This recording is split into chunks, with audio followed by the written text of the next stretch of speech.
right, I guess now that we've covered the first half of the week in WWE, we should move on to SmackDown, which was moved this week. It was on FS1 because of what's going on in the World Series. Are you boys in there?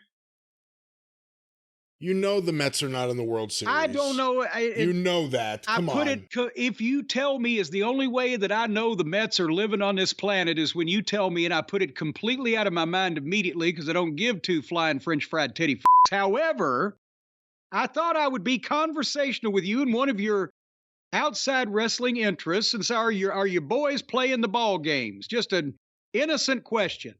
First of all, let's go Mets. Second of all, my boys are preparing for next season where we're going to be back out on the field and kicking butt and winning games. Where they're going to back out? The World Series right now is between the Arizona Diamondbacks and the Texas Rangers, and it's 2 games in. Wait a minute. They've split it. Arizona Diamondbacks. Yes. Are they new? Yes, they came into the league in 97. Well, I guess that's relatively new. 26 years. I haven't heard much of them. Have they made a big stir up until now? They won the World Series in 2001. But haven't done much since, I guess. Well, so they haven't done much since. Apparently, they were a one-hit wonder. It came in, big splash, Orson Welles type of thing, won the World Series 4 years in, and then kaput, bupkis. Well, yeah, Buck Showalter built them a team, then they fired him, and then they won the World Series the next year, which has happened a few times. And then actually he went and managed the Texas Rangers, who again have never won the World Series. I think this is only their second World Series ever. And I didn't ask about Texas. I've heard of the Texas Rangers. I haven't heard of the Arizona Diamondbacks. I'm talking about the baseball team, not the real Rangers. I used to have a few of those guarding me. In world class. Rosie, he was an ex-Ranger. One riot, one Ranger. But anyway, so speaking of riots, they didn't have any in Milwaukee this week, Brian. Not a single goddamn nobody came over the rail. There was nobody trying to assault anybody. It was a good old-fashioned audience that sat down to watch the Broadway play that they brought for SmackDown on October 27th. And again, you've got your, what was it, 2. In this show, since they're only 2 hours, you've really only got your 2 big live interviews.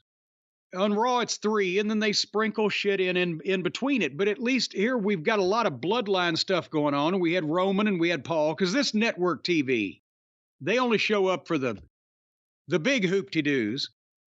But I wonder, have you ever wondered, because I certainly have a professional curiosity. I wonder how far along and how detailed they've had this bloodline thing planned out all along. I wonder if they did the old deal where they figured it out all the way to what they want to be the end, like Vince used to do, and then worked backwards. Ha. I wonder if they at least had a storyboard where, okay, every month at the pay-per-view, we're going to build to these matches for 6 months, and then we'll fill in the details on TV, but these are the big happenings, who's going to go, who's going to come, who's going to win, who's going to lose. Or I wonder if they're just pulling it out of their ass as they go along week to week, and every once in a while we've noticed that they had an empty ass that week because nothing really happens. Or one more, and I'll let you answer that. Do you think that every couple of weeks Heyman just wanders into the writer's room and puts his hand up on his chin and in his Paul Heymanish way goes, what would it be like if so-and-so said such and such to so-and-so, and then so-and-so responded That's Heyman? In such and such fashion? Well, because I can't do Heyman. So what'd you do, a British man? What is this? I don't know what I'm doing. But you know how he does that. He just goes, well, what if so-and-so and this and that? And they just take notes. Do you think that's how they're doing it? How are they doing the bloodline thing with all these twists and turns and comings and goings that they haven't really tripped over their own dicks yet? Well, I guess a bigger question, other than do you think Heyman is asking questions like this? No, the bigger question is, Do you think there needs to be a firm, big ending? Does it have to be some kind of big blow up end of the bloodline altogether? Is it something that, and I'm not saying the NWO lingering for years was a good thing, but is it something that lingers, or is it something where you need a big blowout? Roman lost, he's never coming back. Well, no, I'm not talking about, boom, the entire cataclysmic saga has come to an end, the world has been righted, and all the heels have been banished to the Phantom Zone. But at some point, all stories have to come to an end, at least in terms of being the focal point. Is the Judgment Day maybe going to take over at some point from the bloodline? Will Roman finally get the match with The Rock and then go to Hollywood? Will there just be nothing more to feature with these people interacting with each other, and they need to be spread out to have a new group to play with? So it doesn't need to be boom, the end credits, but it needs to be, okay, we kind of got everything that we wanted to get out of this at the end, and now we're going somewhere else. You see what I'm saying? So with that, I mean, they don't have to write a firm end, but you would have had to have had, as a writer, as a booker, as a show planner, you would have had to have some kind of skeleton framework of this. You couldn't just make it up week to week, because you'd get tripped up a lot. They had to have some kind of plan. And you have to think there's nowhere near ending, because there's nothing to replace it. There's nothing that you could slot in to replace that, I don't think. The Judgment Day do what they can on Raw, but it's a different animal altogether. Yeah. But anyway, while it's running, while it's going, that was the first thing we saw. We're going to see a contract signing for Roman Reigns and LA Knight at Crown Jewel in Saudi Arabia. And here comes Roman and Paul, and making their big entrance, and they barely get halfway down the aisle when LA Knight music hits, and he walks right past Roman, doesn't even look at him. And then as soon as LA Knight gets in the ring, here comes Paul. He's in the ring. He's rearranging the chairs so that Roman can sit at the head of the table. But as soon as he does that and turns his back, LA Knight sits in Roman's seat. And so, again, everything that Paul's involved in, little details, it's so good. And LA Knight is over like crazy, and Roman is, not only the biggest box office traction regular in the business today. If The Rock comes back, he might beat him. But he's not only auditioning for Hollywood, he's doing a good job of it, isn't he? I mean, he's a level above everybody with reactions and facial expressions and any kind of portraying himself as an potential budding action movie hero, whatever. Go ahead, I'm sorry. Well, I think we've said it before. He's really good in this role, but I don't know if he'll ever get a role this good ever again. He's been that good in this role. But why couldn't somebody in Hollywood say, well, either there is an existing superhero that we'd like to fucking cast, or look at this fucking guy. Can't we Sylvester Stallone and Arnold Schwarzenegger his ass? Because movie stars don't look like that anymore. Talk about the wrestlers looking like a bunch of scrawny little fucking pipsqueaks. The goddamn movie stars don't look a lot better, most of them, these days. So you can do something with this fucking guy. Anyway. What name does he use? Well, that would be interesting, because obviously they've got his name copyrighted. But again, Dwayne Johnson was Dwayne Johnson and became The Rock again.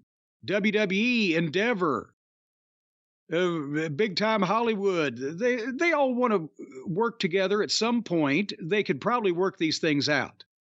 Because well, correct me if I'm wrong, but if the new owners, Endeavor, for however long they own it, are so wrapped up in Hollywood and all entertainment, and they got that big flywheel, wouldn't it be as valuable to them to call, what the fuck his real name is, I can't even remember, him Roman Reigns? Joe Anoa'i, I think. Okay, well, there you go. You want Joe Anoa'i or you want Roman Reigns? For either side, it means money for both. I'm sure they could work that out. Vince didn't own the movie studios when The Rock left him to go to Hollywood. But then he became such a big star anyway that Vince got value out of having The Rock be the biggest movie star in the world. Until The Rock got tired of that and then just started calling himself Dwayne Johnson. And then when Vince finally lost the leverage, somehow he got the right to use The Rock back. There you go. But nevertheless, so Nick Aldis was presiding over this, and it was great. LA Knight was cocky. Roman was condescending. Have you ever even had a title match before? Have you ever done a contract signing? That kind of stuff. But then they both signed the contracts, and Aldis, I like him being this prickish fellow, and I'm interested to see where it goes. But he says, okay, my job's done. And he just gets out of the ring and leaves the talent to sit there. Okay, are we done here? And LA tells Roman, I'm on a first name basis with him, to acknowledge him and cut a real good promo on their match, trying to sell their match. Imagine that. Instead of trying to shoot about somebody he's pissed at in real life or do a double meaning promo for the wrestling websites, he tried to sell tickets for his main event he's involved in. And then Roman turned the table over on him and kicked the shit out of him.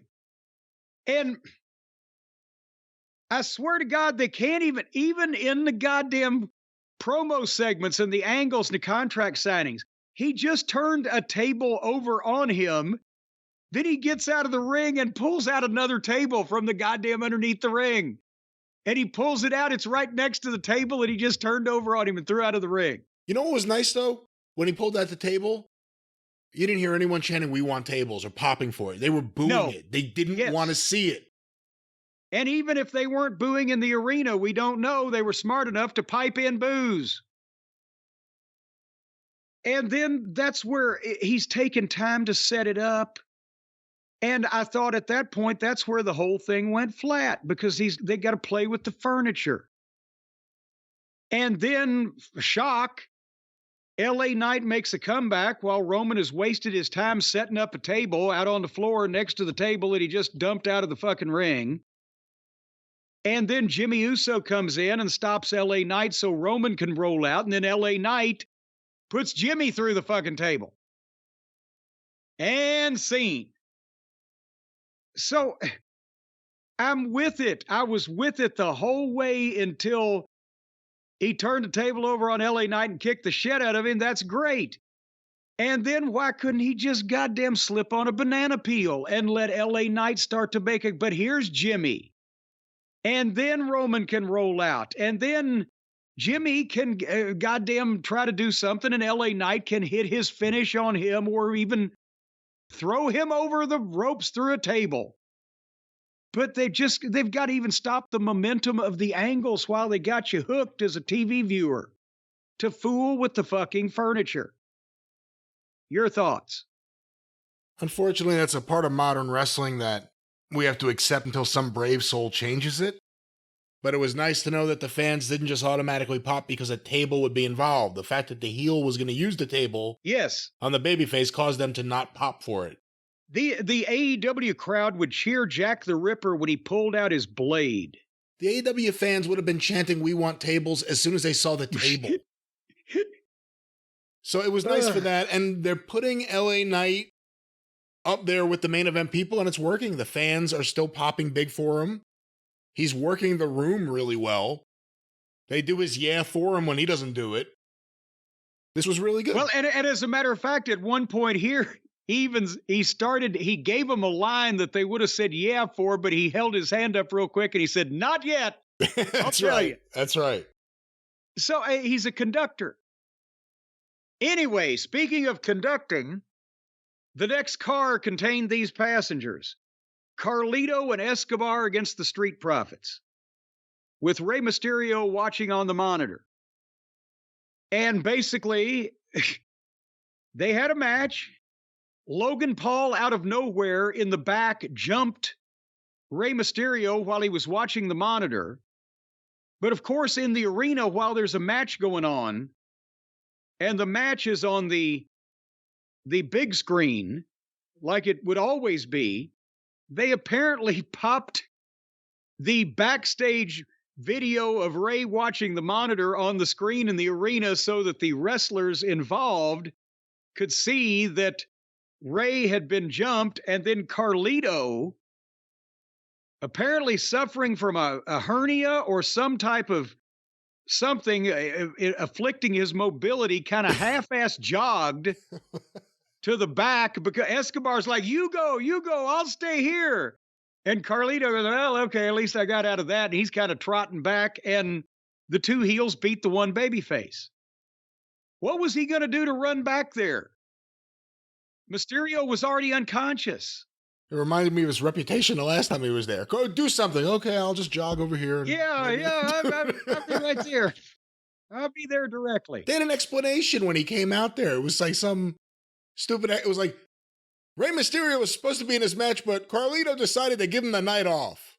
What? No, it was that fucking Carlito wanted so much to participate in this or help or prove a point or get even or whatever that, okay, Ray gave him his spot so Ray could stand in the back and get jumped by Logan Paul. And by the way, can I say, Escobar, that's a friend you want. I want this guy to be my friend. He's a good guy. Yeah, I'll fight these two guys right now. You go run back there and see if you can comfort our friend after he's already got the shit kicked out of him.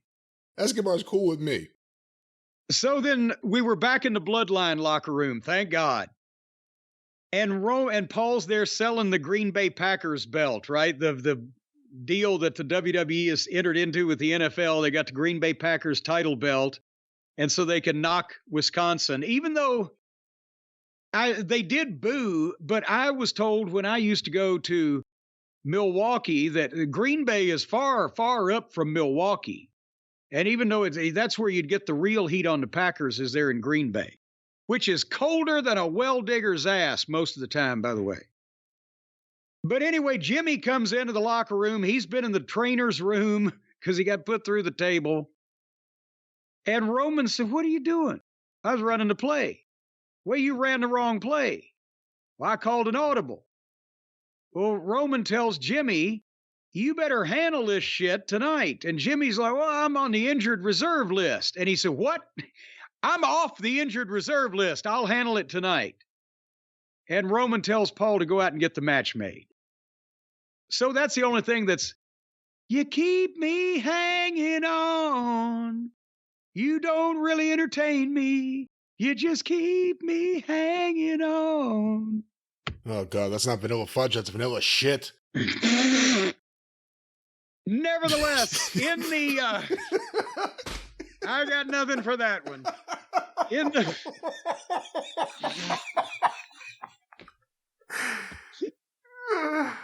Ed Sullivan, and now here they are, vanilla shit. Oh my God, I was watching the other day when he had Paul Revere and the Raiders on. It's one of the greatest performances ever because like Mark Lindsay's they can't even keep up with him on the camera. He's like bopping all over the place. And Ed Sullivan goes to commercial. He goes, Revere Raiders will be back after a word about a fine product. It's a really big raid at the Revere. So in the back, speaking of really big raids, Logan Paul cuts a heel promo about Rey Mysterio and then walks away and passes. Of course, the camera follows you every time you quit talking. And he passes Kevin Owens, and Kevin Owens and he exchanged some. Owens is wearing a Rey Mysterio shirt, so there's a displeasantry there. And then Owens starts walking, and the camera follows him, and he runs into Austin Theory and Grayson Waller. And immediately they start arguing about whether Owens could punch both of them in the face at the same time. And while they laugh about the idea that he could do that and stand conveniently close together, he comes from off camera and does that and knocks them both on their ass with one punch. So now we're doing fucking Laurel and Hardy back here in this shit. And then Dragon Lee talked to everybody, and then Cedric Alexander came in and talked to him. And then a bunch of girls talked to Nick Aldis in the back. You get where I'm going with this? I hear what you're talking about, yes. And then Shotzi wrestled Chelsea. And the first minute of this, because I could not look away, it looked like a wacky waving arm inflatable tube woman wrestling an octopus. They were just all over the fucking place. And so then it was just, they were just everywhere. It was fucking ugly. All right. It, Well, SmackDown rolls on. and one of the girls was wearing one anti-gravity boot just to throw him off fucking kilter even worse. And every time the other girl shot her off into the rope, she was running uphill because the ring was tilted. So at 57 minutes into the program, they got to perk up the audience they're going to get at the top of the hour. Here comes John Cena. And the people go batshit as he's a movie star and a international man of intrigue, a yacht broker from Toulon, France. And he cuts, again, he could run for fucking office and win, especially with the goddamn lay of the land these days. He's got the humble Cena down. He's got the fired up Cena down. He's got the genuine, sincere Cena down. And he brings them in. He cuts a promo on his 20-year bond with the fans and how much they've meant to him and this is meant to him and blah, blah, blah. But after 20 years, is he on the verge of losing their love and respect? What if he doesn't still have it? And he says this, enough of this to the point where, of course, they chant, yes, you do. Yes, you do. You've still got it. He draws them in and then he fires up like wildfire Tommy Rich. And he fucking gives them the fired up promo. There's one thing to do at Crown Jewel, win. It's a must-see event and I must win. I promise you victory. And he sold the goddamn issue and the match. And then, when he can't do anything else besides promise to drain himself of blood if he fucking loses, and they're popping like crazy, here comes Paul Heyman. And he grovels his way into the ring. And, you know, he does that with all respect and everything. He doesn't want to get in a physical confrontation. He's being very deferential, might be a word. And did you notice that on this show, it looked like not only he's gone back from gray hair to the black Sharpie like last week, but now it was more brown, kind of drawn on like grease paint, like Groucho Marx's mustache, where it wasn't just 2 or 3 wide black bands, but it was a solid brown encasement. What do you make of that? Again, his tribal chief is back. His hair gets darker and thicker because the tribal chief is there. It gets thicker too. Well, I mean, the thickness of the coloring, it sounds like, is all globbed together. Well, no, before it was globbed together and darker. Now it's almost like a Vince McMahon tie fucking Penelope pit stop to the railroad tracks brown, but it's more voluminous. Could he have Wahoo McDaniel spray on hair? Anything's possible in WWE. Well, I've heard that. So Paul thanked Cena for being in the business for 20 years and drawing all the money, all the sellouts. Thank you for the house, John. And of course, he reminded everybody that he's the one that picked John Cena in a first-round draft pick from OVW. And he gave him some more backhanded praise. But now, unfortunately, John, you've pissed off the bloodline. And so now all this is going to be taken away from you because he talks about Cena's, speaking ability. And he said, even when the athletic gifts might wane, you could always talk. But now Solo's going to take that. And this was brilliant. Because that if people can go, yeah, he's right. Fuck, Cena's an actor now. And he's not going to wrestle too much longer. And what if he couldn't talk? Blah, blah, blah. So he's going to take John Cena away from the fans. Solo is with the fucking spike to the throat and make it so Cena can't speak anymore. This is like an updated version of breaking Robert Gibson's fingers so he can't talk to his mother. And Paul, finally, the go-home line, this is a match that you must win, but you can't win. And that's not a prediction, that's a spoiler. And then Solo jumps Cena from behind, boom, boom, boom, spikes him. Cena sells it big. Music plays and the heels walk out. And the only thing that I hope is that we do not hear again from John Cena that he has the power of speech until after this match at Crown Jewel, because that would kind of flatten that whole thing out quite a bit, wouldn't it? I don't want to see another one of these kind of John Cena promos for a little while. Nothing against this, and it worked for the room, obviously. Everyone's with him. But we just saw the one last week, and now this. I don't want to see any more sad-face John Cena promos for a while. Sad John. Big Sad John. Big Sad John. Every morning at the mine, you could see him arrive. He stood 6'2" and weighed 235, kind of broad at the shoulders and narrow at the hip, and everybody knew that he wasn't going to do no job. Big Sad John. Well, he'll do a job. I'm just playing. I'm just making that shit. Actually, he's Big Nice John. Actually, when you Big Nice John. That will probably, we will know, and I think, the strike is still up in the air, whatever, with Cena going back to acting, but he'll probably put Solo over, because I think that would probably be the most important thing that he could do during the period of time that he has left, whatever, unless it's lengthy, that he could do, wouldn't you think? You would think, and I do think Solo needs a win, because even though it hasn't really hurt him, he has been, either he's the guy taking a pin or he's just not winning. So I think it'd be nice to see him actually win something big. The street champion should actually win something in the ring instead of just the street, right? Unless we're going to see it on the street.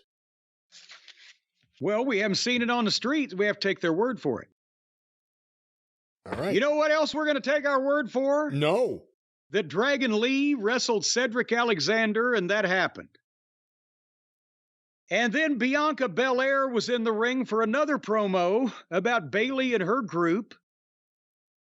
And she did it and left. It's getting late. We need to get to the meat of the matter. Good promo. She said that she's not going to be coming to the ring skipping and forget. Like, usually she lets things go off her shoulder and she just skips and smiles. She said everything we talk about here on the show. But now she's really mad at Damage Control. And next week, she wants Io Sky for the title. But didn't she skip and smile on her way to the ring? I don't remember the introduction. When I was fast-forwarding, I saw a great deal of skipping and smiling. Listen, for the record, I don't know if she denounced the idea that she will ever skip and smile again, but she's kind of saying the time for skipping and smiling is over because then of these why people. had she just skipped and smiled? Well, in real life, it was coming together to her mentally in real time. Like, as she was standing there in the ring, she didn't know what she was going to say, and then she realized, you know what? Why the hell am I skipping and smiling, talking about these assholes? And that's the best I could do.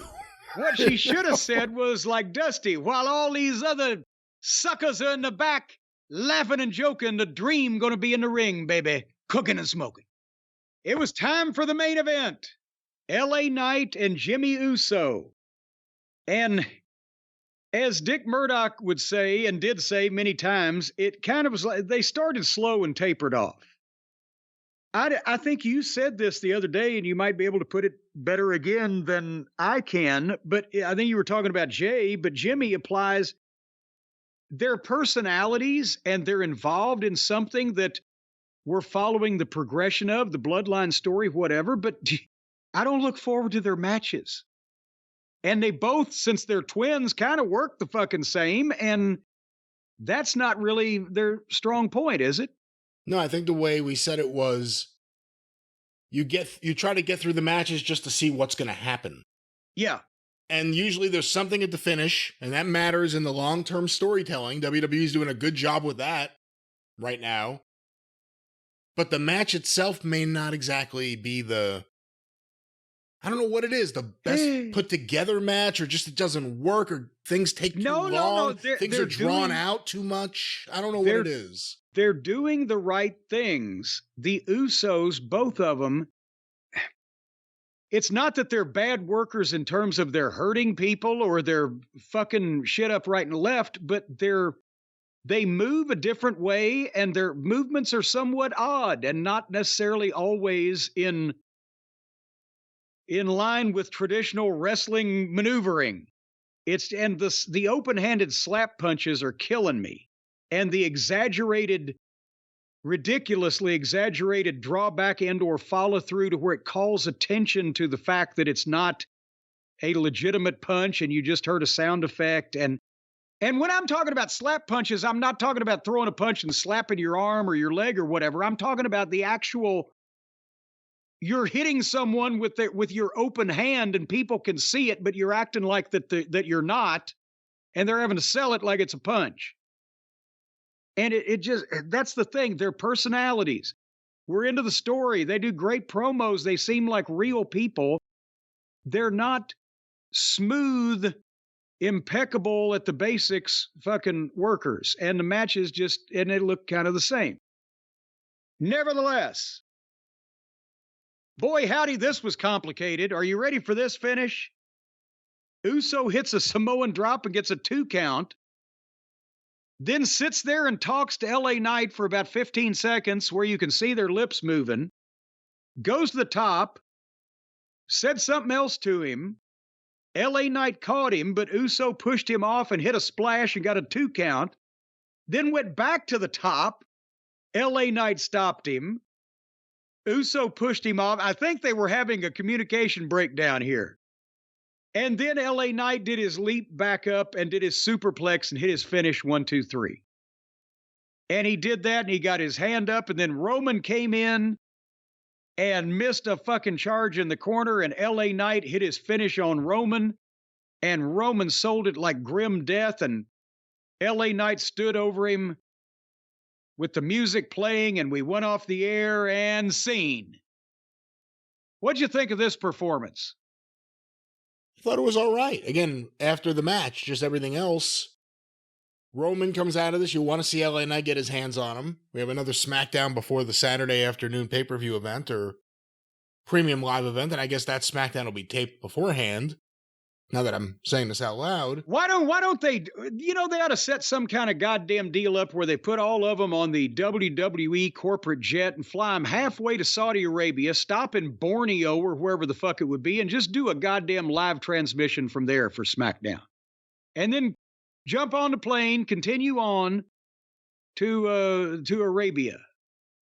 Arabia, you're just going with a map and the name of countries from many, many years ago. From Nikita Milkovich and all of his championship belts. The NWA World Tag Belts do have a side plate that has one of those scimitars or whatever on it and a couple of stars, and it says Arabia. In a lot of ways, SmackDown is similar to classic WWF television of the 80s in that not a lot happens, but everyone's presented as a big star. And enough happens to propel things forward that you want to see the next chapter. But not a lot happens. But the not a lot really works. You get one giant pop as opposed to matches that deliver nonstop cheap pops. And I think it's showing business model-wise, it's the smart thing to do. Well, there's a way also for people to remember what they're supposed to be excited about. When you've just seen... they had it in, I think it was Louisiana, wasn't it? That 100-car pileup on the interstate and the fog, and everybody just kept hitting each other. That takes a while. But after 15 or 20 minutes of seeing cars run into each other, are you concerned for any of the individuals, or are you just wanting to count now to see how many more run into each other? The problem, too, is, going back to the AEW WWE conversation, it seems like WWE's big stars are getting bigger. And AEW, it almost feels like, and this isn't a take away from it, because I know you were involved with it a little bit during this period of time, and especially, years later, but it feels almost like 2006 Ring of Honor. Yeah. Great matches, if you're into the matches that are being presented there, and they had great matches, but it's an independent animal versus a broad-minded product. And I mean, just trying to get the biggest possible audience, not narrow casting the audience you're trying to get. Yes.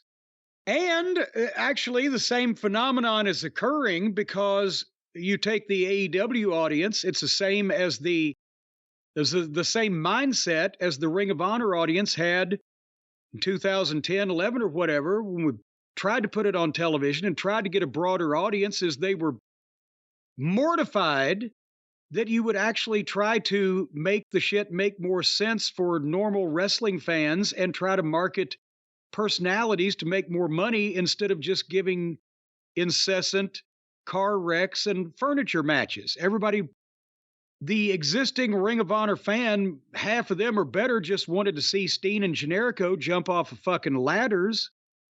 And the people who came along after the product went on television, seeing a scaled down version of that for obvious reasons, they still thought it was the most exciting wrestling they'd ever seen because it was still going farther than anything else. But the core previous audience was still, again, aghast and horrified and disgusted that they weren't getting their 150-pound fucking gymnasts. And they couldn't get over it. And it's the same thing now.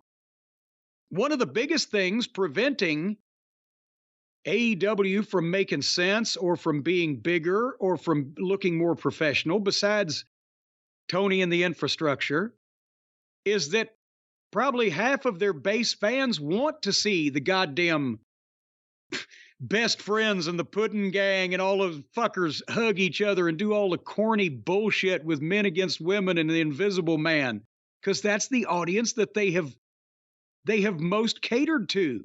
The indie audience around the country and world that is not big enough to make a big time fucking promotion. And those people run a regular fan away because they're like, what the fuck are you people looking at? Does that make any sense? Yes and no. It doesn't make sense, but it happens. Yeah, and then you look at what AEW is now. When it started up, Cody was a few years off WWE TV as a different character and had on the indies created the new Cody Rhodes. The Elite of New Japan TV and independent wrestling fame had an audience. They got a ton of publicity for the All In show. They got Jericho.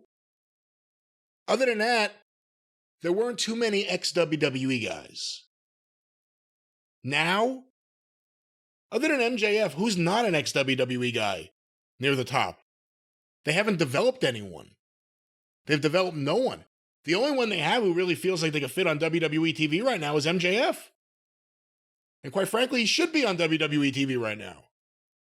But they've no one else that feels like they're that kind of star. I was going to add that they're doing a good job with Samoa Joe, but unfortunately, he's already been to WWE television. They dropped the ball on him, but it's not really them doing a good job with Joe. It's just as him doing a good job with himself and not being made to do stupid things. After it's Cage, it's Sting, it's fucking...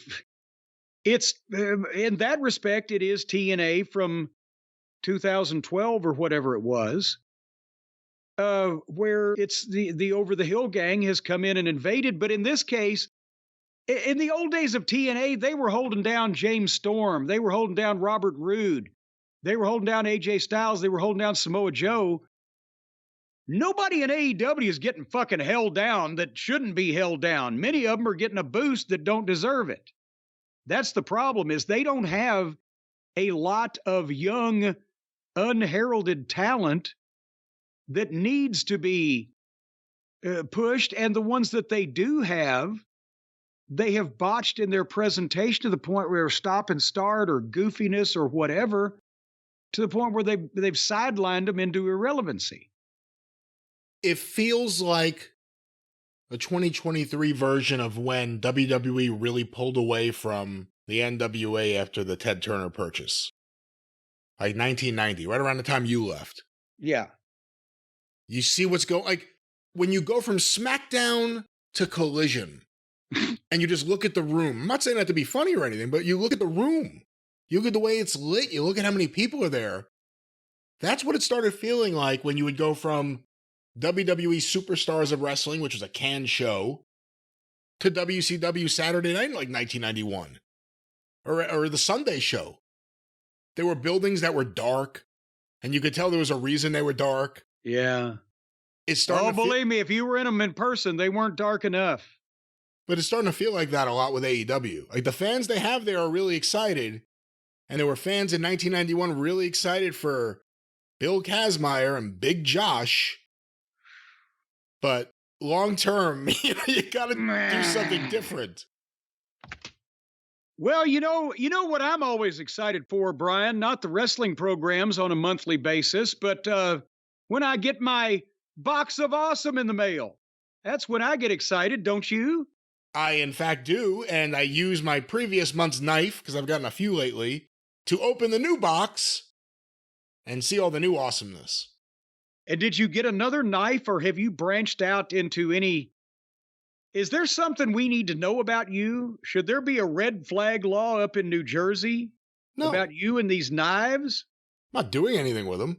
Are you throwing them at Suzanne while she's standing in front of a wall? No, she's good with a knife. I wouldn't mess with her.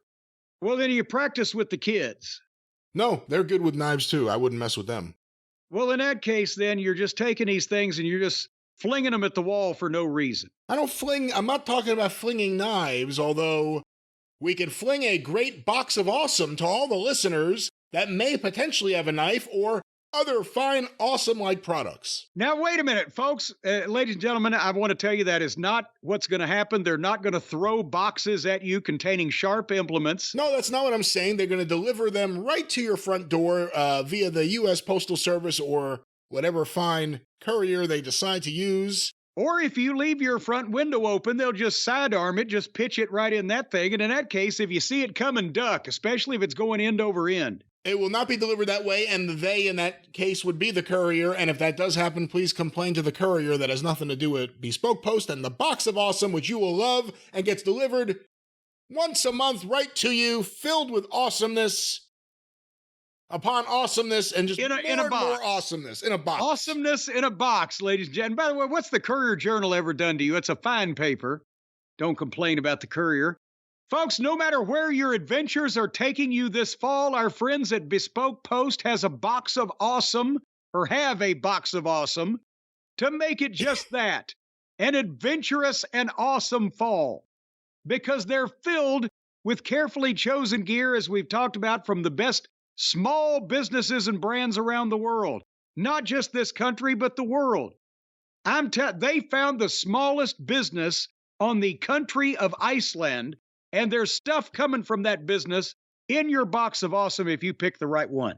Smallest business in the world.